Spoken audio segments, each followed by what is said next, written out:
Bom dia, que bom a gente se encontrar mais uma vez para louvarmos o nome do nosso Deus. Essa é a última manhã que a gente se encontra aqui. Amanhã tem o culto que você acompanha no YouTube da Igreja Unas PC. Te espero lá no sábado de manhã. Mas hoje a gente vai declarar sobre o amor de Jesus e eu quero te convidar a cantar junto com a gente. Mais uma vez eu te convido a mandar o link para os seus amigos, para que o nosso louvor seja maior e melhor. Então mande o link para os seus amigos pelo WhatsApp, pelo Facebook. E eu te convido a cantar agora sobre esse poder do amor.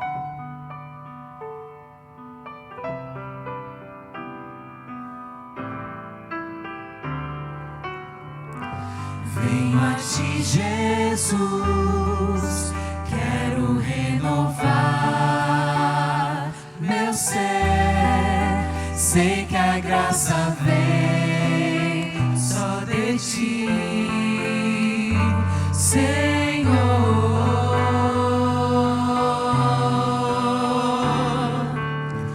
Eu descobri, ó Deus, que tudo que é mal em mim vai se transformar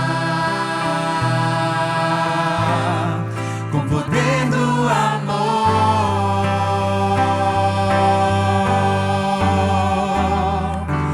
Deus, Jesus, teu amor me envolve.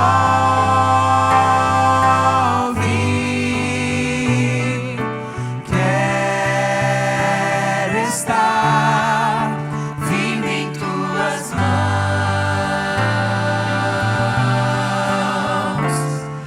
Eu vou voar bem alto como a águia, planando na amplidão do Espírito de Deus, com o poder do amor.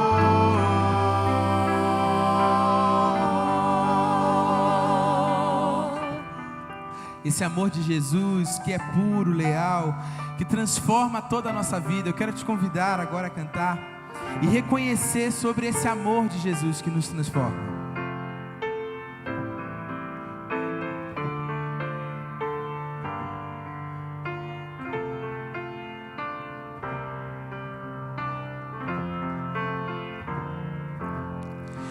O amor de Jesus é tão puro e leal que aclara o meu viver.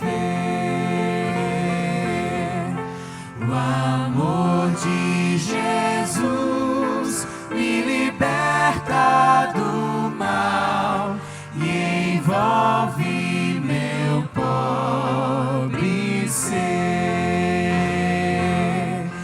Tão meigo e tão bom é Jesus. Ele guia-me com sua mão.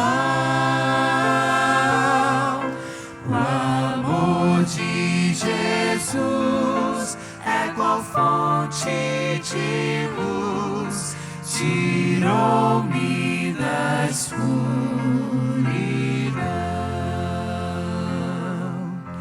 O amor de Jesus é mais vasto que o mar, sustém-me na provação. O amor de Jesus, qual fragrância da flor, inunda meu coração.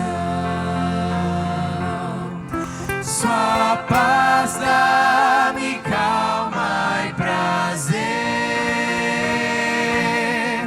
Eu sei que há um céu para mim. A Cristo Jesus minha vida darei, por seu grande amor sem fim. O amor de Jesus minha vida refez.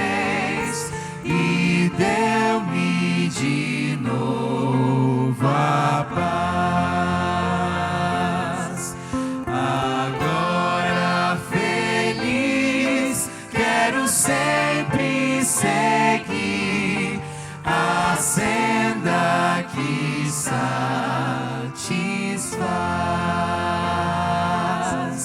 servindo a Jesus, meu Senhor,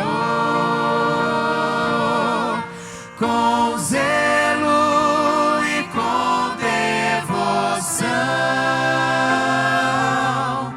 Desejo falar e cantar desse amor que nos traz ao coração.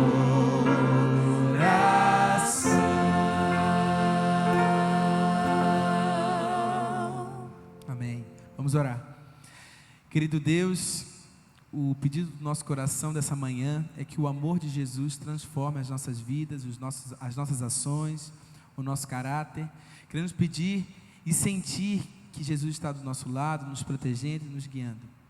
Obrigado por mais um dia de vida. Nos acompanhe nessa jornada de todas as atividades que teremos durante o dia, que possamos sentir os seus santos anjos bem pertinho de nós. Nos ajude, nos acompanhe, em nome de Jesus, amém. Olá galera, tudo bem com vocês? Bom dia, que bom que você está aqui conosco para iniciar mais um dia de estudos no nosso 28º Encontro de Músicos do NASP. Eu gostaria de te convidar mais uma vez para você curtir as nossas páginas, divulgar para todo mundo, porque todos os anos esse encontro acontece e esse encontro tem sido uma bênção ao longo dos anos, tá bom? Hoje eu quero compartilhar com você mais uma mensagem bíblica. Eu sou o pastor Gabriel Guimarães e vamos estudar a Bíblia juntos agora. Antes de mais nada, deixa eu te lembrar que nos outros 2 dias nós estudamos um pouquinho sobre fé. Nós vimos que nós precisamos de fé, fé que traz Deus para os nossos corações. Nós vimos que não é no nosso tempo, mas é no tempo de Deus. Nós vimos também que muitas vezes a fé vai exigir que eu saia da minha zona de conforto. Mas hoje nós vamos estudar o pai da fé. Nós vamos estudar o chamado da fé de Abraão. E para isso eu preciso que você abra a sua Bíblia no livro de Gênesis, capítulo 12. Encontrou aí? Gênesis 12. Olha o que diz a história. Ora, disse o Senhor a Abraão, disse o Senhor a Abraão, sai da tua terra, da tua parentela e da casa de teu pai e vai para a terra que te mostrarei, e de ti farei uma grande nação, e te abençoarei, e te engrandecerei o nome, sê tu uma bênção. Perceba uma coisa, esse chamado traz muitas coisas. A primeira delas é que Abraão era diferente das pessoas e dos seus familiares. A maioria deles eram idólatras, pagãos, que adoravam a deuses, pequenas estátuas, mas Abraão adorava o Deus invisível. E Abraão tinha um relacionamento tão profundo com esse Deus, que em diversos momentos da história de Abraão, você vai encontrar Deus falando com Abraão. E agora, nesse primeiro momento, Deus faz um desafio para Abraão. Sai da tua terra, da tua parentela e vai para o lugar onde eu vou te mostrar. Seguramente na cabeça de Abraão surgiu a seguinte pergunta: que lugar que eu irei? E Deus fala, não, Abraão, eu vou te mostrar, mas ainda não vou te dizer que lugar que vai ser. Segunda coisa, na vida de Abraão, no tempo de Abraão, eles viviam em comunidades para se fortalecer. Como não existiam as leis que nós conhecemos hoje, não é simplesmente você pegar o seu carro, viajar aqui para o NASP, viajar para outras cidades e ir em segurança, sabendo que vai ter uma autoestrada segura, que se alguma coisa acontecer você vai ter socorro, ambulância, ou você vai ter a polícia à sua disposição. Não. No tempo de Abraão, significava pegar a sua família, sair pelo deserto, enfrentando todos os desafios do deserto. Fome, sede, tribos que poderiam atacar, pessoas que queriam fazer maldade, e se alguma coisa acontecesse, não teria absolutamente ninguém para socorrê-los. Ou seja, viver em comunidade era uma questão de segurança para Abraão e para a sua família. Entretanto, no chamado que Deus faz, você vai perceber que Deus fala assim, você vai ser uma bênção, eu vou te abençoar e vou te engrandecer o teu nome e vou fazer de você o quê? Uma grande nação. Existe um problema aqui. Abrão era casado e não tinha filhos. E na cultura de Abrão, quando você casava, você já começava a buscar os filhos, porque como diz a Bíblia, os filhos eram a bênção do Senhor. Então naquela cultura, quantos mais filhos você tivesse, mais abençoado você era. Só que Abrão e Sara não tinham filhos. Ainda não tinham tido nenhum filho. E Deus faz um desafio para Abrão, prometendo um filho. Abrão recolhe Sara, faz os preparativos, se despede de sua família, você conhece a história, e ele sai em direção à terra que Deus iria lhe mostrar. Só que quando Abrão sai, com aquela promessa em mente. Eu não sei se você é ansioso, de vez em quando eu sou um pouco ansioso. Quando alguém faz uma promessa, você espera que ela aconteça quando? Imediatamente, não é? Eu imagino que Abraão viajou e quem sabe passaram-se algumas semanas, passaram-se alguns meses e de repente Abraão já olhou para Sara e perguntou: e aí, já está grávida? Não, não está grávida. E passaram-se mais alguns meses e foram passando mais algum tempo e esses meses se tornaram em anos e esses anos foram se esticando e Abraão começou a se perguntar: será mesmo que o Senhor vai cumprir a promessa que Ele fez na minha vida? Em alguns momentos da nossa história, nós temos promessas do alto. Só que às vezes elas não acontecem, como eu já disse para vocês em outro vídeo, elas não acontecem no nosso tempo, no tempo de Deus. Só que nós precisamos aprender uma valiosa lição. Sabe qual é a lição? Muitas vezes a espera pela bênção é melhor do que a bênção. E por que eu te digo que a espera pela bênção é melhor do que a bênção? Porque na espera pela bênção você pode se tornar totalmente dependente de Deus. Abraão estava aprendendo que ele deveria depender de Deus e a sua fé estava sendo desenvolvida enquanto ele estava crendo na promessa. Em alguns momentos da nossa história, a única coisa que nos sobra é crer. Crer que Deus não é um ser humano para mentir, para falhar ou para se arrepender. Se Deus prometeu, Ele vai cumprir. Só que a fé tem que nos levar a esperar o tempo de Deus. Abraão continuou esperando o tempo de Deus. O tempo foi passando, os anos foram passando, e aqui você conhece bem a história, chega em um determinado momento que Sara quer ajudar a Abraão. E ela fala, pega lá a sua serva Agar e fala: não, Abraão, é o seguinte, Agar é minha serva, e se você tiver um filho com Agar, também vai ser meu filho, o que também era o costume na antiguidade. Só que minha mãe me dizia o seguinte: muito ajuda quem não atrapalha. Você já ouviu essa história? Muito ajuda quem não atrapalha. E a Sara tentou ajudar a Deus e de repente Abraão teve um filho com Agar. E sabe o que aconteceu com esse filho? Ismael foi crescendo e logo se tornou um oponente de Isaac. O que seria um problema? Um problema que se estenderia por eras. Ismael teve que ser mandado embora juntamente com Agar e Deus tomou conta dele. Mas a promessa de Deus de que Sara teria um filho ainda não tinha se cumprido. Passaram-se muitos anos, até que Abraão, em sua velhice, já com 100 anos, e Sara com 90 anos, conceberam a Isaac. E é interessante que agora, nessa parte da história, eu começo a meditar e começo a pensar que quando Abraão concebeu a Isaac, em alguns momentos, Abraão começou a mudar em seu coração. Como assim? Imagine você que quando Isaac nasceu, Isaac se tornou o centro da história de Abraão. Para onde Abraão ia, Abraão levava Isaac. Tudo que era de bom era para Isaac. As melhores roupas, as melhores comidas, tudo na vida era para Isaac. E Isaac trocou de lugar no coração de Abraão, se tornando o centro da vida de Abraão. E é curioso que neste momento da história, a bênção que Isaac tinha que ser na vida de Abraão, naquele momento, momentaneamente, se tornou uma maldição. E eu vou te explicar o porquê. Se a bênção que você está esperando de Deus, quando ela chega, ela ocupa a prioridade, o primeiro lugar da sua vida, ocupa ela o lugar de Deus. Isso significa que ela está se tornando uma maldição na sua vida, porque ela está te afastando de Deus, quando na realidade tudo que você pode ter na sua vida pode ser muito bom, mas nada deve estar no lugar de Deus. Lembre-se que se Deus não está no primeiro lugar, não está em lugar nenhum. E agora, é por isso que Deus, ele vai provar a Abraão. É por isso que Deus chama Abraão, porque Deus percebe que no coração de Abraão algo havia trocado. No trono onde Deus estava anteriormente, agora Isaac estava sentado. E aí Deus prova a Abraão. No livro de Gênesis, capítulo 22, acompanhe comigo essa leitura. Depois destas coisas, pôs Deus a Abraão à prova e lhe disse: Abraão, este lhe respondeu: eis-me aqui. Acrescentou Deus: toma teu filho, teu único filho, Isaque, a quem amas, e vai-te à terra de Moriá, oferece-o em holocausto sobre um dos montes que eu te mostrarei. Imagina o seguinte: Deus se apresenta na tua casa e te chama, João, Marcos, Maria, e você imediatamente, prontamente responde: Senhor, eis-me aqui. E ele fala: João, pega o seu filho. Aí você pensa: o meu menino, aquela bênção, eu amo tanto esse menino, Senhor, que bom que o Senhor enviou ele na minha vida, que bom que eu tenho o meu filho. E foi exatamente isso que Abraão pensou: que bom que eu tenho Isaac, Isaac é o meu menino, tem sido uma bênção na minha história. E imediatamente Deus continua e diz o seguinte: pega sim esse teu filho, o teu único filho, aquele que você ama, pega, leva para o Monte Moriá e sacrifica-o. Você sacrificaria diante de Deus o seu filho? Eu costumo dizer aos meus jovens que provavelmente não. E vou te dizer o porquê. Às vezes Deus pede sacrifícios menores e nós não temos coragem. Deus pede para você, sacrifica do seu tempo, para você estar estudando a Bíblia, e às vezes nós não sacrificamos. Sacrifique suas vontades para cumprir a minha vontade, e às vezes não nos sacrificamos. Sacrifica um pouquinho do seu tempo para estar mais tempo na igreja, e não nos sacrificamos. Sacrifica do seu conforto para passar mais tempo orando ao Senhor, de joelhos na sua casa, em oração, e nós não fazemos. Quem dirá sacrificar os nossos filhos?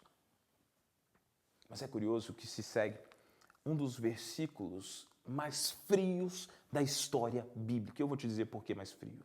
Porque naquele momento que Deus pediu o filho, se fosse eu, provavelmente naquele momento eu já começaria a questionar Deus e falar com Deus e reclamar. Mas a Bíblia diz, no versículo de Gênesis 22, versículo 3, simplesmente diz o seguinte: levantou-se, pois, Abraão de madrugada e, tendo preparado o seu jumento, tomou consigo 2 dos seus servos e a Isaque, seu filho, achou lenha para o holocausto e foi para o lugar que Deus lhe havia indicado.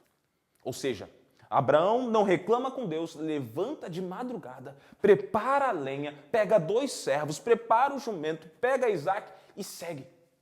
Não há um pingo de reclamação. Abraão segue por aquele caminho do Moriá durante alguns dias, e enquanto Abraão vai chegando ao Moriá, imagina o sentimento que passava no coração de Abraão. Ao contemplar Isaque, ao ver que Isaque, seu filho, seu objeto de amor, estava ali e seria morto naquele momento, Abraão tinha tudo para duvidar de Deus. Mas a fé que Abraão tinha o conectava tanto com Deus, que ele tinha certeza de uma coisa: Deus tinha um plano. Talvez esse plano fosse a ressurreição de Isaque, naquele momento ou depois. Talvez esse plano fosse um novo filho, ou mesmo talvez esse plano fosse que Isaque morresse e Abraão permanecesse sem filhos. Mas de uma maneira ou de outra, Deus cumpriria a promessa dele ser uma grande nação. É curioso que agora Abraão confia tanto em Deus que chega ao Monte Moriá e leva o seu filho até o monte. E você conhece a história.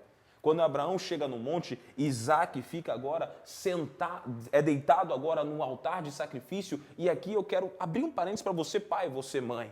Às vezes batalhamos muito para deixar riqueza para os nossos filhos, mas lembre-se que o maior legado que você pode deixar para os seus filhos é a fé no Deus verdadeiro. Isaque foi tão educado por Abraão que no momento em que Isaque ficou sabendo que ele mesmo era o sacrifício, Isaque não titubeou, não empurrou seu pai, não correu, não fugiu, ele teria condições disso, mas ele decidiu obedecer a Deus e obedecer ao seu pai.